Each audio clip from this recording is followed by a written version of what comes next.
আমি নেব না না দিবি না না দিবি না না দিবি না দিবি না আমি নেই না কোনদিন ওদি। Hello guys, welcome back to my channel Sushma Mallick চ্যানেলে সবাইকে স্বাগত। আশা করছি সবাই ভালো আছো। তো তোমাদের সামনে আরও একটা নতুন ব্লগ নিয়ে আসলাম। এটা ছিল অসীমের বিয়ে।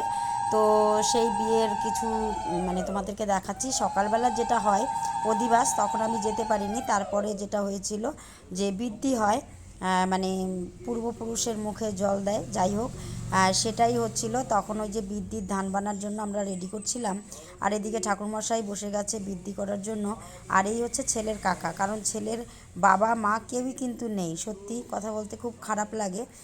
ওরা দুই ভাই আর বোন আছে, তো এরাই। আর এই হচ্ছে গিয়ে দেখো, এই যে হলুদ শাড়ি পরা তুলে নিয়েছে ওর বড় বৌদি, এটা হচ্ছে ওর জ্যাঠাতো বৌদি। আর দেখো আমরা কিন্তু জল ভরতে বেরিয়ে গেছি। বিয়েবাড়ি মানে জল ভরা বিশাল আয়োজন। আর আমাদের গ্রামে জল ভরতে প্রচুর লোক হয়, কারণ হচ্ছে সবাই কিন্তু জল ভরতে গিয়ে নাচতে আমন্ত্রণ করতে খুব ভালোবাসে। এর আগেও অনেক ভিডিওতে তোমরা দেখেছো। আর এটা ছিল কালী মন্দির আমাদের বাড়ির পাশে, সেখানে পুজো দিচ্ছিল।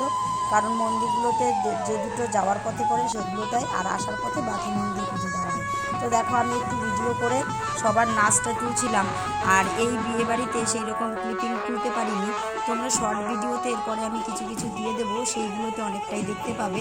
কিন্তু ব্লগ ভিডিওতে আমি সেরকম কোনো ভিডিও শ্যুট করতে পারিনি, কারণ আমার সেরকম ক্যামেরাম্যান নেই, কে ক্যামেরা ধরবে না ধরবে। যাই হোক, অন্যদেরকে দিয়ে একটু একটু করা, তাহলে বুঝতেই পারছো যে কীভাবে আমি করেছি। তো যেটুকু পেরেছি একটু একটু তোমাদের সঙ্গে শেয়ার করলাম। তো জল ভরে আসার পরে যে স্নান করার পরে কিছু রিচুয়াল থাকে, সেইগুলোই করা হচ্ছিল। এটা ছিল শিলমশাই ছেলেকে দিয়ে কিছু নিয়ম করা ছিল, যেগুলো করতে হয়। তারপরে ওর জেঠিমা এবং ওর দিদি এরাই ওকে হলুদ দিয়ে, মানে আগে যে হলুদটা দিতে হয় দিয়ে তারপরে হচ্ছে গিয়ে নিয়ম কাজ শুরু করেছে। 5 জন মিলে দেওয়া, স্নান করানো। আর আমরা কিন্তু ওর জামাইবাবুদের কাছ থেকে আমরা কিন্তু স্নান করার জন্য টাকা কিন্তু আদায় করে নিয়েছি। যাই হোক, কত টাকা সেটা তোমাদের সঙ্গে শেয়ার করলাম না, টাকাটা দেওয়ার ভিডিওটা কেউ তোলেনি। যাই হোক, টাকাটা শেয়ার করলাম না। এবার যাই হোক, হলুদ মাখাতে হয়। তো দেখো ওকে হলুদ মাখাচ্ছে, এটা ছিল ওর দিদি। আর বাদবাকি দেখো আমরা সবাই পাশে দাঁড়িয়েছিলাম, কারণ বাড়ির লোকের নিয়ম করার পরেই তো আমরা ওদেরকে স্নান করাবো। তো বাড়ির লোকের রিচুয়ালগুলো মোটামুটি কমপ্লিটের দিকে।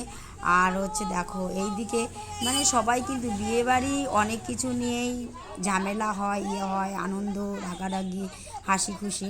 তো আমাদের মধ্যে এরকম কিছু হয়েছিল, কিন্তু এটা তোমরা সিরিয়াসভাবে কেউ নিও না। তো আমাদের এক দিদিকে আমরা একটু হলুদ মাখাতে যাচ্ছিলাম। তো দিদি যাই হোক কোনো একটা নিষেধ আছে, ওই দিনে দিদি হলুদ লাগায় না গায়ে, তাই বলছিল। তো মনে হচ্ছিল না যে আমরা ঝগড়া করছি বা রাগারাগি, না এরকম কিন্তু কিছুই হয়নি। তো ওই দিদিটা বলছিল যে না আমাকে লাগাবে না। পরে ভাবলাম যে ঠিকই, কারো তো বারণ থাকে, তাই দিদিকে আর হলুদ লাগাইনি।